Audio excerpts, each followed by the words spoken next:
ग्रामीण भागामध्ये तुम्हाला सांगतो मी, शेतकरी कामगार पक्षाचा पाडा नेहमी जड राहिलेला आहे। येणाऱ्या 7 तारखेच्या इलेक्शन मध्ये जिल्हा परिषद मतदारसंघात जिल्हा परिषद उमेदवार म्हणून लता धनराज म्हात्रे, पंचायत समिती सदस्य म्हणून पराग कतुल भोपी, हे 2 उमेदवार आम्ही रिंगणात उभे केलेले आहेत।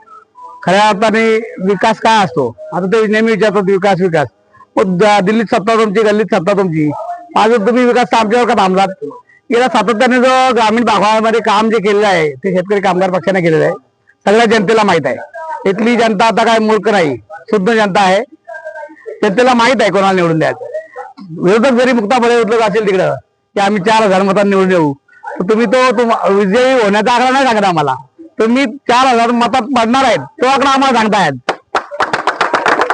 त्या ग्रामीण भागातून तुम्हाला मी नेहमी सांगेन, शेतकरी वर्ग आहे, गरीब वर्ग आहे। आता तुम्हाला सांगतो, होऊ घातले शहरीकरण, आता काही ठिकाणी कॉलन्या पण आल्या, पण कॉलन्या जरी आल्या त्यांना वाटतं कॉलनीतली लोक आमच्या बरोबर असतील। कॉलनीतली लोक नेहमी आमच्या बरोबर राहतात, त्यांना माहित आहे की विकास कामं करणारे आम्हीच लोक आहेत, त्याच्यामुळं जनता आम्हाला निवडून देईल असा आम्हाला विश्वास आहे। विरोधक तुमच्यावर आरोप करत आहेत की विकास आम्ही केलेला आहे, पण तुम्ही त्याचा की आम्ही विकास केला असं तुम्ही गावा करता, त्याविरुद्ध तुम्ही काय सांगा? विकास म्हणजे काय विकास केला त्यांनी सांगावं। शहरामध्ये तुम्ही विकास करता तो मटेरियल कुठल्या क्वालिटीचा असतो आणि जो गावामध्ये वापरतो तो मटेरियल कुठल्या क्वालिटीचा असतो। आज तुम्हाला सांगतो मी, ही तुम्ही जो रस्त्यावर सिमेंट टाकतो तो सिमेंट आहे की भुसा आहे तेच आम्हाला समजत नाही। तुम्ही बनवलेले रस्ते 4 महिने राहून जातात ना पावसाळ्यात, मग तुम्ही हा विकास करता असेल तर करून नका ना विकास, करायला करता तुम्ही विकास। टिकचा हा निव्वळ टक्केवारी घेऊन काम करण्याचा त्यांचा धंदा बनलेला आहे।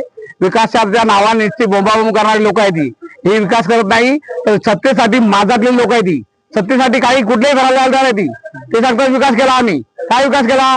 MIDC आणली इकडं ग्रामीण भागात चिंद्रणमध्ये, आणि MIDCचा भाव किती? 4.5 लाख रुपये।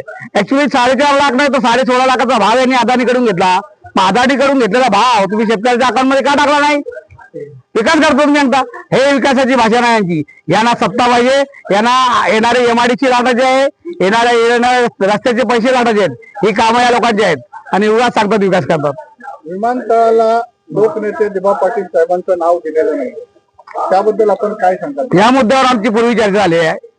विमानतळाला दिबा पाटील साहेबांचं नाव मिळवण्यासाठी आम्ही वेळोवेळी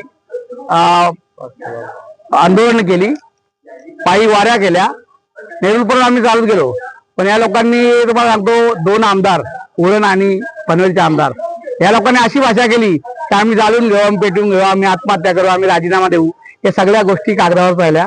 विमानतळाला नाव मिळालं नाहीत, विमान उडलंही, लोक प्रवासी करायला लागली, पण विमानतळाला नाव देवांचं आजपर्यंत भेटलेलं नाही। लोकांना काय आव्हान कराल तुम्ही? मी इथल्या भूमिपुत्रांना, इथल्या शेतकऱ्यांना, इथल्या मतदारांना मी आवाहन करेन की येणाऱ्या 7 तारखेच्या इलेक्शनच्या दिवशी मतदार केंद्रावर जाऊन आमच्या शेतकरी कामगार पक्षाचा खतारा या निशाणी समोरील बटन दाबून आमच्या दोन्ही उमेदवारांना प्रचंड मतांनी निवडून द्यायचंय। शेतकरी कामगार पक्षाचा